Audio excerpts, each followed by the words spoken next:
نعم، أحسنت سماحة الشيخ. وسماحة الشيخ فيما بقي من دقائق معدودة حبيت أني أتطرق إلى موضوع بعد إذنكم، وهو موضوع التبرعات لقناة فدك. نحن الآن نمر في أزمة فعلية بسبب قلة الموارد المالية لقناة فدك. نحن الآن في تقريبا في تاريخ 10 شهر 8، طبعا باقي 20 يوم لدفع الفاتورة الجديدة للشهر القادم، ونحن الآن ليس لدينا المبلغ الكافي لتسديد الفاتورة. فمن هذا البرنامج ومن هذا الوقت المبارك والشهر المبارك نحاول أن نلفت عناية المشاهدين أننا فعلا بدأنا نمر في مرحلة الخطر، وفي مرحلة لو سمح الله ممكن ننقطع عن البث. فحبيت أني أذكر الإخوان أن طرق التبرع موجودة، وهذا الشهر شهر الخير، وهناك أكثر من طريقة للتبرع لقناة فدك، منها طريقة الويسترن يونيون والتحويل البنكي لموقع التحويل البنكي للحساب الموجود لهيئة خدام المهدي مباشرة، وكذلك في موقع قناة فدك باي بال موجود نظام تحويل بنكي.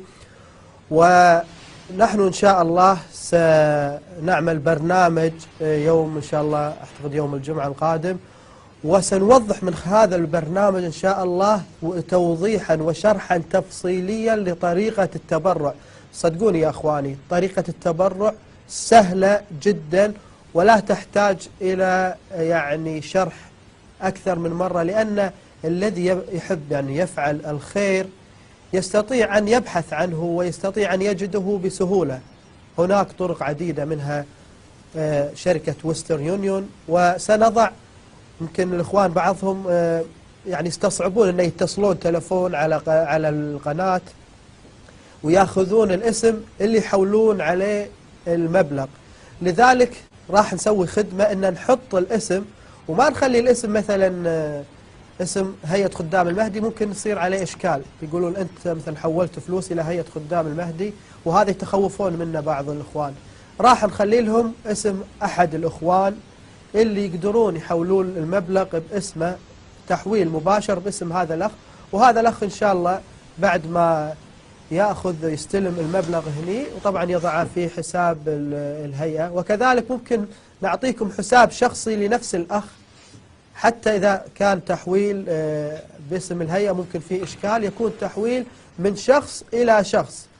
وكذلك عندما تعطوننا البيانات البنكية مثل رقم الكرت وتاريخ انتهاء الكرت، لا نستقطع المبلغ باسم هيئة خدام المهدي في لندن، هم ممكن يصير إشكال وعلى الشخص أو يكون مساءلة.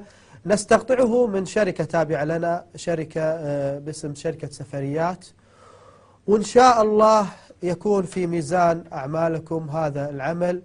والاستمرار إن شاء الله بهذا العمل البسيط يستمر صوت الحق وصوت الجهر بالبراءة من أعداء آل البيت سلام الله عليهم.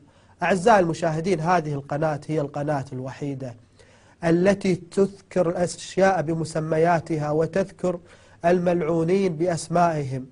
صدقوني يا أخواني، إذا انقطع هذا الصوت لا تسمعونه في أي مكان آخر.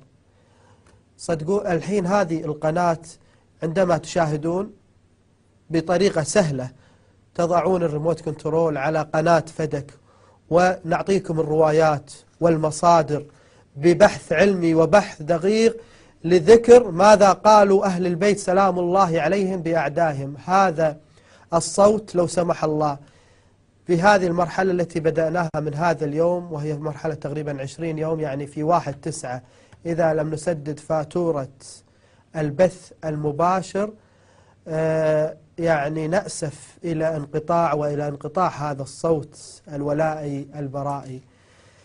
طبعا في نهاية البرنامج سماحة الشيخ إذا توجهون كلمة للإخوان، في بقي تقريبا دقيقتين إلى انتهاء البرنامج.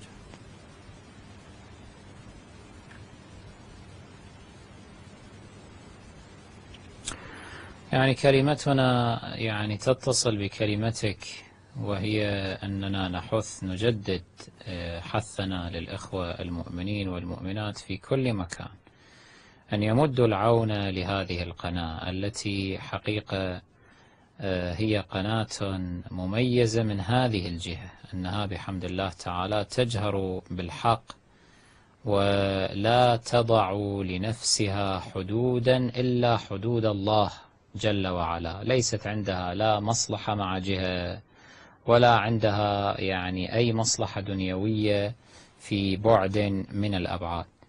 والعاملون بهذه القناة أيها الإخوة هم إخوانكم، حقيقة يعملون بجد وبجهد يعني كبير وشديد عليهم، يعني يواصلون أحيانا الليل بالنهار فقط حتى يخرجون لكم هذه القناة، لأن الإمكانات لما تكون متواضعة وأيضا الطاقم الذي يعمل معظمه من الإخوة المتطوعين، تجدون أن العبء يتثاقل ويصبح أكثر ثقلا على كواهل الإخوة العاملين. فأنتم عليكم فقط أن تمدوهم بيد العون، وما تقدموا لأنفسكم من خير تجدوه عند الله، هو لأنفسكم. فإن شاء الله تسهمون في دفع القناة إلى الأمام وللتبرع لها بما يحفظ استمرارها إن شاء الله، لا فقط لهذا الشهر القادم وإنما لأشهر وسنوات. والأمل أنه حقيقة حتى نقطع هذا الأمر جذريا ونطمئن إلى دوام هذا الصرح الإعلامي إن شاء الله تعالى، الأمل أنه يعني الإخوة المحسنين يوقفون وقفا لهذه القناة، مثلا بناية تشترى مثلا في لندن أو غيرها وتوقف لهذه القناة، فريع هذه البناية يعني إيجار الشقق وما أشبه يذهب إلى هذه القناة، فحين ذلك لا تضطر هذه القناة أنه في كل شهر تدعو الإخوة المؤمنين للتبرع وما أشبه. الباقي هو على الله تبارك وتعالى ونحن علينا الدعاء. هو من الجيد لجميع الإخوة كذلك أن يدعوا لهذه القناة إن شاء الله تعالى ويتوسلوا بالزهراء صلوات الله عليها، فإن هذه القناة هي فدك الزهراء صلوات الله عليها وروحي فداها. سلام الله عليها. وإن شاء الله نوجه نداء للإخوان في التبرع مرة أخرى لهذه القناة والاستمرار البث، ويوم الجمعة انتظرونا في برنامج لحث على التبرع إن شاء الله. ما بقي لي في هذه الدقائق إلا أن أستغفر الله لي ولكم وأستودعكم الله الذي لا تضيع ودائعه، والسلام عليكم ورحمة الله وبركاته.